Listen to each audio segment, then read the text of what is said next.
Middle-earth Shadow of Mordor has an ESRB rating of M for mature, that's for blood and gore and intense violence.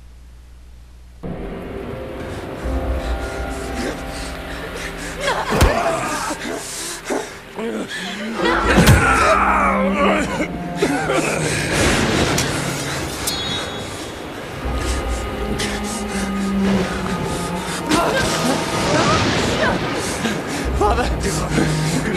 I'm right here, son! I'm right here! Shirkush adhazushu. Kantya pakurizak. Nakiza. Yorith! Yorith! We'll be together, my love. Soon! Forever! Gurarmu shirkush adhazushu. Kantya pakurizak. Nakizak. Gurarmu shirkush agazkushu. Kantya pakurizak.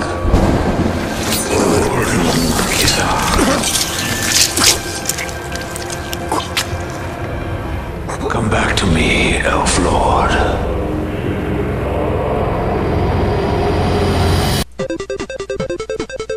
What's up, everyone? Thanks for joining on another episode of Is It Worth It? And on today's spotlight, I review Middle-earth's Shadow of Mordor. As always, if you're new to the channel, don't forget to hit the subscribe button, like and share. And now, without further delay, here is your review. I know, this is a late title, but it doesn't matter because I decided to review this game because I was anticipating it for a while now, and I didn't want to pass it up. I also want to share with you guys that I'm not a big Lord of the Rings fan. I mean, I like the movies, I just never got that big phenomenon feeling from them like I did Star Wars. But nevertheless, is the game worth it? Well, here are my thoughts. No, I heard that this game has been compared to Assassin's Creed and most notably the Arkham combat system, and it's true. It's really hard not to notice the same type of combat that works so well with those other titles. But does it work here? Honestly, at first, I had a really hard time trying to fight just 3 Uroks. The biggest continuous and most dependent on command is the parry button. Just like in the Arkham games, it is needed to parry and connect combos for more points and continuous flow of combat. Now, for some reason, I could not get it down at the beginning part of the game because a lot of the special moves are locked and it was very hard to do lengthy combos, which left you vulnerable to just parry and dive away. I think the progression of unlocking special moves worked very well in the Arkham games because for the majority of fights, it takes place in small closed-in areas. But here, in Shadow of Mordor, it is an open-world game. On top of that, you can actually gather up a battle up to 50 or more enemy at the very start, and not having every special move to you available at the ready proved to be some very frustrating combat gameplay. Alongside with the Arkham combat is also the Assassin's Creed parkour of running on top of rooftops, hiding in shrubs, climbing walls in huge structures. You can't help but notice these types of comparisons when you are so familiar with them. Now, I'm not complaining about these being in the game. In fact, I love them, and once you get the mechanics down, this is a very satisfying type of gameplay. It also has these towers that are spread out throughout the land of Mordor that become fast travel beacons between the sections of the map. They also reveal items and treasures and special activities once the tower has been unlocked. Find an orc leader, make him a war chief, and all his soldiers will be yours. But where am I to lead this army of mine? Bring them to me, and I will show you. In fact, the most unique feature about the game is its army control menu. At first I heard about this feature, I didn't know how it would work or would even be interesting because when you hear it, it is confusing as hell. But once you have control and understand it, this becomes a very valuable tool to use and fight Sauron's army. Basically, you can possess the minds of Uroks to fight for you or manipulate them to fight each other. This came in very handy when battling war chiefs, which were the main generals of the game. And let's say they had 2 captains if you wanted to take out the war chief, but they had 2 bodyguards. And if you got to conquer, let's say, a captain that was one of his bodyguards, you could possess the mind of that captain, have him be recruited by the war chief, and whenever you were ready, command that captain to attack the war chief for you, or attack the other captain, making the whole mission of taking down that war chief that much easier. Dude, this was hella fun. Of course, the possessed still needed your help, but man, when it worked, you would be invincible. Oh yeah, another fun addition is the War Chief's intros. It was like watching the WWE, and all of the captains talk not only during combat, but if you lose, they remember. I never had so much exhilaration in taking down small bosses like these guys. I always feel like it always felt like an event. It was awesome. Now, the story was simple enough for me to follow. You play as Talion, who's been murdered alongside with his family, but was resurrected by a wraith who seeks vengeance and offers it to our main character, as well in return to do the assassinations in the real world while using special abilities from the wraith world. What has happened to me? You are banished from death, cast adrift between the worlds of light and dark. Curse binds us together within the walls of Ardar. So he is basically an antagonist with the best of both worlds. His best attribute is that he is a masterful warrior with his sword, bow, and dagger, and he also adapted the Wraith special techniques too.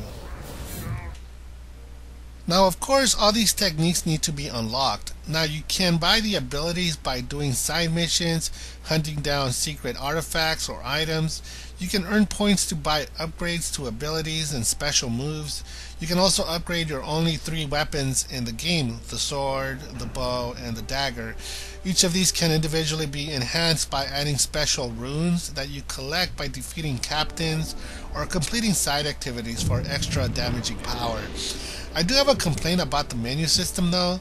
There are way too many of them, and they are repeated for the same purpose, which confused me because I didn't know if I needed to pay twice for the same upgrade from both menus. So the menu HUD could be more simplified for a sequel if the developers are listening.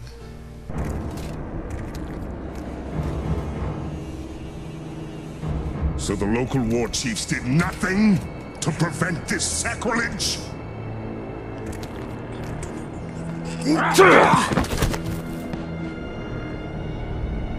They all perished in battle, my lord.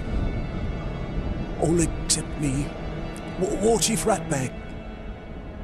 Fortunately, you are still alive. Now, bring me the head of this grave walker. Claim the head yourself. Visually, the game looks amazing. Beautiful graphics and rendering bring the whole landscape to life. Although I have to mention, only because I noticed it, there is no natural evolution of day into night and vice versa. The day and night settings are given to you at random, or they change because a mission requires a certain setting. There is a fast time changer in the towers. I'm not sure if you guys care, but I just kind of noticed it, especially since other lesser titles use that natural day and night timer. I do have another complaint about their landscapes though. It's all the same. Check this. There is a northern part of the land, and later in the game you can travel to the southern part, which is a whole new area to explore. The problem is that visually it may look different, but the reality is that it's the same build, just with different texture. The northern part, it's all mud and hills with plateau landscape with higher levels to add layers. Nice place. Sounds depressing. In the southern part of the land, it's the same build, but with grass instead of mud. The settings don't differentiate much except texture and layout. I think they could have tried to give us a completely different landscape, especially since it's supposed to be a completely different land. Happy anniversary, my love. Alien, this is... The voice acting is great, and the soundtrack is amazing. Character models look good too, and watching the cutscenes felt like I was watching the movies.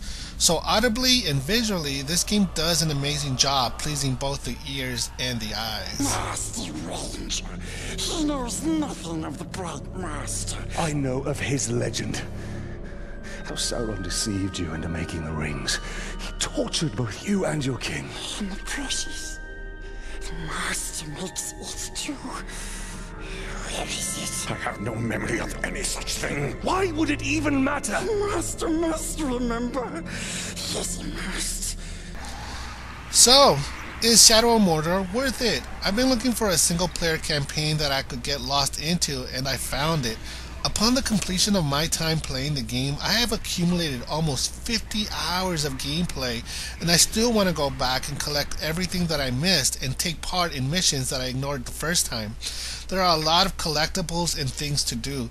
This game has a high replayability, and you don't need to be a fan to enjoy what's going on in the lore.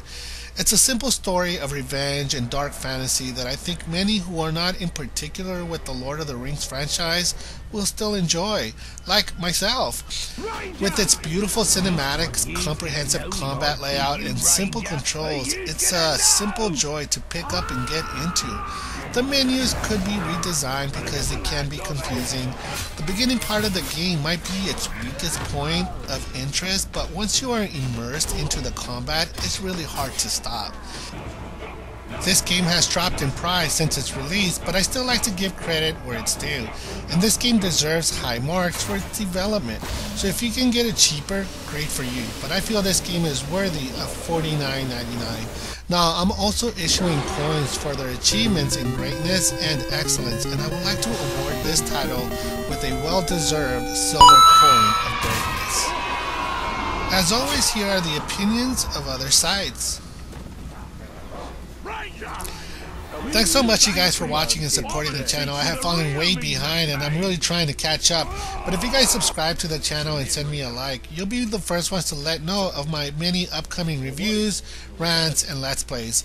Again, I hope everyone has a wonderful weekend. My name is Rox, and I'll catch up with you guys next time. We have a captain in our midst. Well, better look sharp, eh? Captain's coming. Better sharpen the swords, eh? And make sure our boots are nice and shiny. Oh.